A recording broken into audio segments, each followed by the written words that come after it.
ನಮಸ್ಕಾರ. ರಿವ್ಯೂ ಚಾನಲ್ಗೆ ಸ್ವಾಗತ. ನಾನು ಸೌಖ್ಯ ಗಾಂವ್ಕರ್. ಎಲ್ಲರೂ ತುದಿಗಾಲಲ್ಲಿ ನಿಂತು ಕಾಯ್ತಿರುವಂತಹ 2024ರ ಲೋಕಸಭಾ ಚುನಾವಣೆಯ ಫಲಿತಾಂಶ, ಅದರ ಭವಿಷ್ಯ ನೋಡ್ತಾ ಇವೆ ಎಕ್ಸಿಟ್ ಪೋಲ್ಗಳು.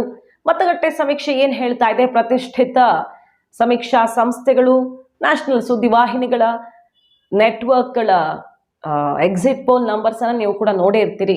ಆ ಪೈಕಿ ನಾವು ನಿಮ್ಮ ಮುಂದೆ ಇಡ್ತಾ ಇರೋದು 2023ರ ಚುನಾವಣಾ ಫಲಿತಾಂಶ. ಕರ್ನಾಟಕದಲ್ಲಿ ಬಹಳ ಪಕ್ಕಾ ನಂಬರ್ಸ್ ಕೊಟ್ಟಿದ್ದಂತಹ ಪ್ರತಿಷ್ಠಿತ ಸಮೀಕ್ಷೆ. ಈ 24ರ ಭವಿಷ್ಯ ಏನು ಹೇಳ್ತಿದೆ, ಕರ್ನಾಟಕದಲ್ಲಿ 28 ಪೈಕಿ ಕರ್ನಾಟಕದಲ್ಲಿ ಯಾರಿಗೆ ಎಷ್ಟು, ಮತ್ತೊಮ್ಮೆ ರಿಪೀಟ್ ಮಾಡ್ತಾ ಇದ್ದೀನಿ, ವಿಧಾನಸಭೆಯ ಫಲಿತಾಂಶವನ್ನ ತುಂಬಾ ಕರೆಕ್ಟ್ ಆಗಿ ಪ್ರೆಡಿಕ್ಟ್ ಮಾಡಿತ್ತು ಈ ಸಂಸ್ಥೆ. ಹಾಗಾಗಿ ಲೋಕಸಭಾ ಚುನಾವಣಾ ಫಲಿತಾಂಶ ಕರ್ನಾಟಕದಲ್ಲಿ ಏನು ಕೊಡ್ತಾ ಇದೆ ಅದನ್ನು ನೋಡೋಣ. ಎರಡು ಪ್ರತಿಷ್ಠಿತ ಸಂಸ್ಥೆಗಳ ಎಕ್ಸಿಟ್ ಪೋಲ್ ನಂಬರ್ಸ್ ನಲ್ಲಿ ಮುಂದೆ ಇಡ್ತಾ ಇದೀವಿ, ಕರ್ನಾಟಕಕ್ಕೆ ಸಂಬಂಧಪಟ್ಟಂತೆ ನೋಡ್ತಾ ಹೋಗೋಣ ಒನ್ ಬೈ ಒನ್. ಮಿಸ್ ಮಾಡಿದ್ರೆ ನಮ್ಮ ಚಾನಲ್ನ ಸಬ್ಸ್ಕ್ರೈಬ್ ಮಾಡಿ, ಹಾಗೆ ನಿಮ್ಮ ಅಭಿಪ್ರಾಯ ಕಮೆಂಟ್ ಮಾಡಿ ತಿಳಿಸಿ. ಎಸ್ ವೀಕ್ಷಕರೇ, ಸಾಕಷ್ಟು ಮತಗಟ್ಟೆ ಸಮೀಕ್ಷೆಗಳು ಹೊರಬರ್ತಿದ್ದಾವೆ. ಪೋಲ್ ಆಫ್ ಪೋಲ್ಸ್ ಕೂಡ ಬಂದೇ ಬಿಡುತ್ತೆ ಇನ್ನೇನು ಸ್ವಲ್ಪ ಹೊತ್ತಲ್ಲಿ. ಈ ಎಲ್ಲ ಸಮೀಕ್ಷೆಗಳಲ್ಲಿ ಕುತೂಹಲ ಇರೋದು, ಅಳೆದು ತೂಗಿ ತುಂಬಾ ಮೈನ್ಯೂಟ್ ಡೀಟೇಲ್ಸ್ ಮೂಲಕ ಸರ್ವೆ ಮಾಡ್ತಾರಲ್ಲ ಅಂಥವ್ರ ಬಗ್ಗೆ. ಅದರಲ್ಲಿ ಎತ್ತಿದ ಕೈ ಇಂಡಿಯಾ ಟುಡೇ. ಹಾಗಾದ್ರೆ ಇಂಡಿಯಾ ಟುಡೇ ಏನು ಕೊಟ್ಟಿದೆ? 23ರ ಚುನಾವಣಾ ಫಲಿತಾಂಶ ಕರ್ನಾಟಕದಲ್ಲಿ ಪಕ್ಕಾ ಪ್ರೆಡಿಕ್ಟ್ ಮಾಡಿತ್ತು. ಪಂಚರಾಜ್ಯ ಚುನಾವಣೆ ಎಕ್ಸಿಟ್ ಪೋಲ್ ಎಲ್ಲಾರ್ದು ತಲೆ ಕೆಳಗಾಗಿ ಹೋಗಿದೆ.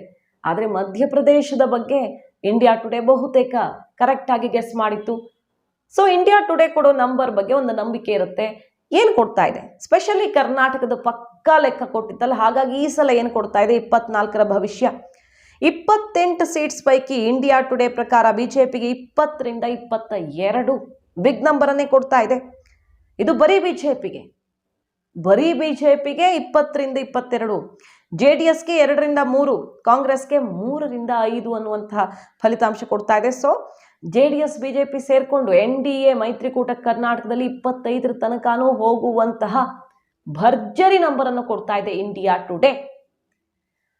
ಇನ್ನೊಂದು ಪ್ರಮುಖ ಸುದ್ದಿವಾಹಿನಿ ಏನು ಪ್ರೆಡಿಕ್ಟ್ ಮಾಡ್ತಾ ಇದೆ, ಇಂಡಿಯಾ ಟಿವಿ.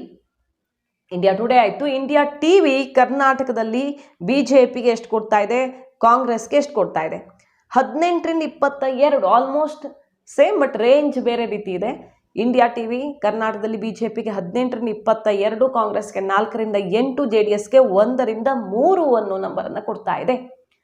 ಓವರ್ ಆಲ್ ನೋಡೋದಿಕ್ಕೆ ಹೋದ್ರೆ ಪ್ರತಿಷ್ಠಿತ ಸರ್ವೆ ಸಮೀಕ್ಷೆಗಳು ಹೊರಬೀಳ್ತಾ ಇವೆ. ಮ್ಯಾಟ್ರೈಸ್ ಸರ್ವೆ 368 ಬರುತ್ತೆ NDAಗೆ ಅಂತ ಹೇಳ್ತಾ ಇರೋದು, INDIಗೆ 133 ಬರುತ್ತೆ ಅಂತ ಹೇಳ್ತಿರೋದು. ಈ ಥರ 48 ಸ್ಥಾನಗಳನ್ನು ಕೊಡ್ತಿರೋದು. ಜಿ ನ್ಯೂಸ್, ನ್ಯೂಸ್ 18 ನೆಟ್ವರ್ಕ್ ಎಲ್ಲ ಟೈಮ್ಸ್ ನಾವು ಸೇರಿದಂತೆ ಪ್ರತಿಷ್ಠಿತ ಸರ್ವೆ ನಂಬರ್ಸ್ ಅನ್ನು ನೋಡ್ತಾ ಇದ್ದೀವಿ. ಬಿಜೆಪಿಗೆ ಭರ್ಜರಿ ಬಹುಮತದ ಮುನ್ಸೂಚನೆಯನ್ನ ಕೊಡ್ತಾ ಇದ್ದಾವೆ.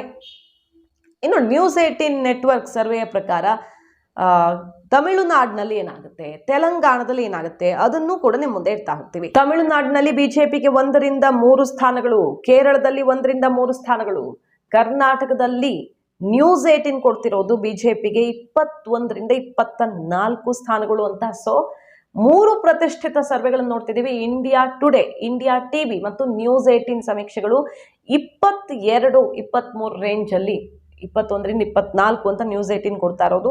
ಆ ರೇಂಜಲ್ಲೇ ಕೊಡ್ತಾ ಇದೆ. ಆಂಧ್ರ ಪ್ರದೇಶದಲ್ಲಿ ಬಿಜೆಪಿಗೆ 4ರಿಂದ 6 ಸೀಟ್ಸ್ ಬರೀ ಬಿಜೆಪಿಗೆ.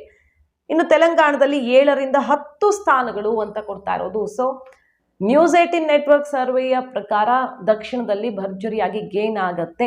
ಕರ್ನಾಟಕದಲ್ಲೂ ಲಾಸ್ ಏನೂ ಇಲ್ಲ ಅನ್ನುವ ನಂಬರ್ ಅನ್ನು ನೋಡಬಹುದು. ಕಳೆದ 2019ರ ಫಲಿತಾಂಶ ಕಂಪೇರ್ ಮಾಡಿದ್ರೆ ತುಂಬಾ ಲಾಸ್ ಏನಾಗಲ್ಲ, ಆಸ್ಪಾಸಲ್ಲೇ ಬರುತ್ತೆ. ಆಗೋ ಲಾಸ್ ಅನ್ನ JDS ತುಂಬಿಕೊಡುತ್ತೆ ಅಂತ ಹೇಳ್ತಿರೋದು. ಸೊ ಎಲ್ಲಾ ಸರ್ವೆಗಳಲ್ಲೂ ಬಿಜೆಪಿಗೆ ಕರ್ನಾಟಕದಲ್ಲಿ ಭರ್ಜರಿ ನಂಬರ್. ಹಾಗೆ ಓವರ್ ಆಲ್ ಮೋದಿ ಏನ್ ಟಾರ್ಗೆಟ್ ಕೊಟ್ಟಿದ್ರಲ್ಲ 370 ಅಂತ, ಅದನ್ನ ಹತ್ರ ರೀಚ್ ಆದ್ರೂ ಅನುಮಾನ ಇಲ್ಲ ಅನ್ನೋ ರೀತಿಯಲ್ಲಿ ಬರ್ತಿದೆ. ಬಟ್ NDA ಬಿಜೆಪಿ ಸ್ವಂತ ಬಲದ ಮೇಲೆ ಅಲ್ದಿದ್ರು NDA ಅಂತೂ ಆ ಟಾರ್ಗೆಟ್ ಅನ್ನ ರೀಚ್ ಆಗತ್ತೆ ಅನ್ನೋ ನಂಬರ್ಸ್ ಕೊಡ್ತಾ ಇರೋದು ಈಗ ಕುತೂಹಲಕ್ಕೆ ಕಾರಣ ಆಗಿದೆ. ಕಾದ್ ನೋಡೋಣ. ಮಾಹಿತಿ ನಿಮ್ಗೆ ಇಷ್ಟ ಆಗಿದ್ರೆ ಮಿಸ್ ಮಾಡಿದ್ರೆ ನಮ್ಮ ಚಾನಲ್ನ ಸಬ್ಸ್ಕ್ರೈಬ್ ಮಾಡಿ, ನಿಮ್ಮ ಅಭಿಪ್ರಾಯ ಕಮೆಂಟ್ ಮಾಡಿ ತಿಳಿಸಿ. Thank you.